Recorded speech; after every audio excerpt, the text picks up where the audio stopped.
Welcome to Percussion Methods. Today we're talking about suspended cymbal. This cymbal is mounted on a standard cymbal stand, and I have it a little bit higher than belt level, so a little bit higher than a concert snare drum, so it's easier to see and the sound gets above the ensemble. Anytime you put a cymbal on a stand, it should always be on top of at least two things. The first is a nylon sleeve like this one. It protects the cymbal and the stand itself, and it should also be on top of a felt washer. This keeps it from rattling, and that way you can move around smoothly. If you don't have that protective sleeve, the metal of the cymbal stand can actually chip away at the metal of the cymbal and cause it to deteriorate. It's also not great for the threads of the stand. I usually don't put a felt on top of the cymbal. It's not really needed, and it's actually only going to dampen some of the resonance of the instrument. I like to put a wing nut on top of the cymbal just to make it a little bit less likely that it's going to fall off if I move the stand around. To play a cymbal roll, I'm going to hold my mallets in regular old German grip. Using a nice hinging wrist, I'm going to go to roughly the 4 and 8 o'clock positions on the cymbal. Start nice and light, increase the height.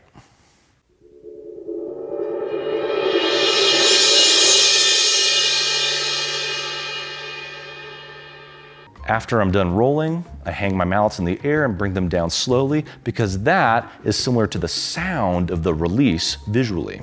If you need to dampen the cymbal after rolling it, you can choke it by taking your thumb and back 3 fingers and putting it on the metal. Make sure you open your fingers really nice and wide so the edge of the cymbal doesn't accidentally go under your fingernail. I've done that before, it is quite painful. Anyway, that looks like this. You only need to roll as fast as it takes to get a nice sustained sound. And again, these are single stroke rolls, not buzz rolls like we do on snare drum. So our fingers are going to be on the stick and we're going to be using a hinging wrist the entire time. If we roll really, really fast, it can make the character of the roll sound tense, which may or may not be good for the musical situation. If we roll really, really slowly, we're not going to get that illusion of sustain because we're going to hear all of the individual strikes. Reviewing our cymbal anatomy, the center of the cymbal, where it's raised up here, is called the bell area. We can play that, say, with the back of a mallet or with like a drum set stick to get a really pingy sound. Moving outward, this area is called the bow or the ride zone of the cymbal. Usually if we're playing more rhythmic patterns, we're going to play on that, perhaps with a drumstick or with brushes. Then we get to the edge of the cymbal where it's washiest. This is usually the place we play on when we're doing a suspended cymbal roll. When you're selecting a suspended cymbal, you generally want something that's thin and washy. This is a Sabian Molto Symphonic in a standard 18-inch size. You can purchase smaller or larger suspended cymbals and add them to your arsenal if you want something with a deeper or brighter tone. This one is really, really great for the money. It has a really shimmering sustain, it's easy to roll on, and it has a really nice rich tone. Because of their thinness and size, suspended cymbals are most similar to drum set crash cymbals. In a pinch, you can use one, but having a task-specific suspended cymbal is really the way to go. For suspended cymbal rolls, I like to use a yarn-wrapped, medium weight, and medium soft hardness mallet. Something like a marimba mallet usually works well. This is actually a suspended cymbal specific mallet, and it works great.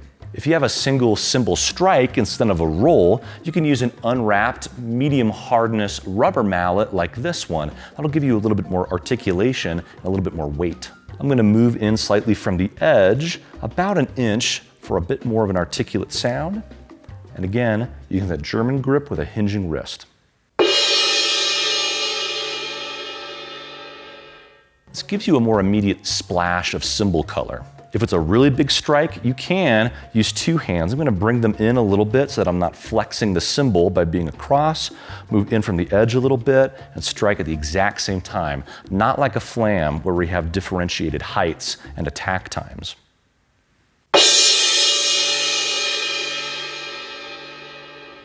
You can certainly play this instrument with something like a large drum set stick, but I don't recommend using your nice concert snare sticks because it'll knock them out of pitch and your playing gets inconsistent. But anyway, if you have a lot of chokes in a row, this is a nice option. I'm going to hit it on the edge at a slight angle to get a really nice full sound, and then I'm going to leave my other hand free to choke it right away.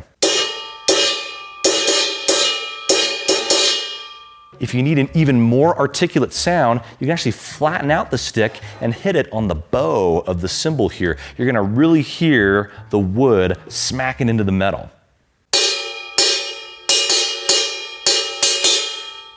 That gives you a less full sound, but it does give you greater articulation, so it's up to you. For a similar passage that's a bit more delicate, you can raise up your wrist, still using that hinging German grip, but use the tip of the stick on the bow of the cymbal, almost like you're playing ride cymbal.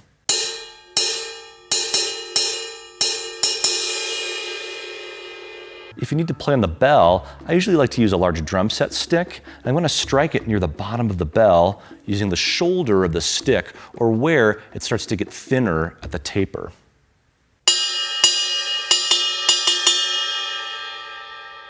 For a more delicate sound on the bell, you can raise up your wrist and use the tip of the stick.